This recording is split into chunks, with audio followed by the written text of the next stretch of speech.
সেখানে আমার রোজ হচ্ছে 150 টাকা, 220 টাকা, 220 টাকা। কেন আমার রোজ বাড়বে না? আর সরকার দিচ্ছে 330 টাকা। আমরা কি 330 টাকা পেয়েছি? পাইনি। তাহলে মুখ্যমন্ত্রী একটা মহিলা হয়ে বলে দিচ্ছে আমি 330 টাকা আমার মেয়েরা পাচ্ছে, কিন্তু আমরা পাই না। তাহলে আমরা যদি গায়ে কতটা যা চাষিদের লস হচ্ছে, চাষিরা কিছু বলছে না। চাষিরা তো কিছু চাষি তৃণমূল হয়ে আছে, কিছু আমাদের দিকে আছে। চাষিরা আলুর দাম পায় না, ধানের দাম পায় না, সারের দাম পায় না। যে সারে ওষুধ দেওয়া হয় সেটা ডবল হয়ে যাচ্ছে। তারা কিন্তু আন্দোলন করে না। তারা করছে সব তোমার আমার মতন খেটে খাওয়া মেয়েরা করছে, খেত মজুরা করছে। আলু বাড়ছে না, আমরা মিছিলে হাঁটছি। ধানের দাম বাড়ছে না, আমরা মিছিলে হাঁটছি। আলু বাড়াতে হবে, ধান বাড়াতে হবে বলি তো, মিছিলে বলি তো। তাহলে চাষিরা কিন্তু 20 টাকা দিতে ওদের গায়ে প্রস্তাব করে। তাহলে আমরা মনে করি চাষিকেও মারবো না, একটা খেটে খাওয়া মানুষও সে মরবে। তাহলে চাষিও বাড়বে, একটা খেটে খাওয়া মানুষও বাড়বে। 20 টাকা 30 টাকা কোনো ব্যাপার নয়। যদি সরকার যদি কোনো আলু বাইরে যদি না যায়, সেটা তো সরকারের দোষ। সরকার যখন দাম কিনবে 3000 টাকা বস্তা, যখন চাষি বিক্রি করবে 1100 টাকা বস্তা, তাহলে তাকে তো আন্দোলনে নামতে হবে। তাহলে আজকে যে আমার রোজ মজুরিটা বাড়লো, তাহলে আমরা আন্দোলন করি তো বাড়াচ্ছি। কেউ তো তৃণমূলের নেতা এসে, বিজেপি নেতা এসে তো বলে দিয়ে যাচ্ছে না এই তোমাদের 50 টাকা বাড়ছে, আমরা বাড়িয়ে দিচ্ছি। কেউ বাড়াচ্ছি। আর আমাদেরকে বুলিয়ে দিল লক্ষ্মী ভান্ডার। লক্ষ্মী ভান্ডার আমি বিরোধিতা করছি না। যে লক্ষ্মী ভান্ডার দিচ্ছে, যে সরকার দিচ্ছে, মেয়েদের মান সম্মান ইজ্জত ধর্ষণ হয়ে যাচ্ছে। আমি লক্ষ্মী ভান্ডারটাকে বলি 3000 টাকা লক্ষ্মী ভান্ডার করে। এবারে বলেছে 2000 টাকা কবে দেবে তার ঠিক নেই। আমরা তো বলছি যে আমাদের সরকার এলে একটা মানুষ পেনশন পাবে, একটা চাকরিজীবী, হেডমাস্টার, ব্যাংকের ম্যানেজার, সে চাকরি শেষ হলে সে পেনশন শুরু করবে।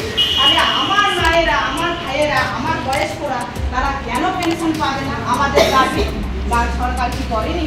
ঝান্ডা কি করেনি?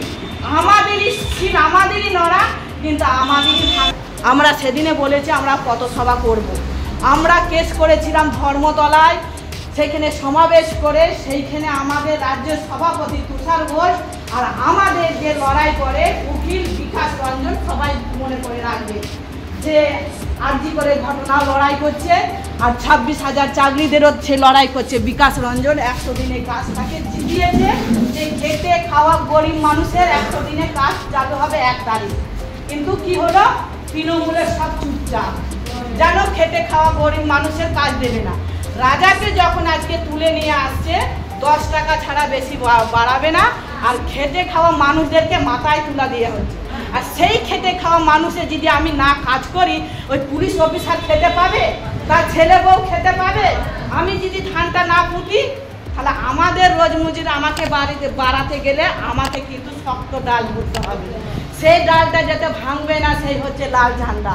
আমরা যারা এসেছি সেটা একতা হয়ে এই লড়াই আমরা ছাড়বো না। 100 দিনের কাজ, রোজ মজুরি বাড়িয়েছি 250 টাকা, সামনে বছর আবার দেখা যাবে।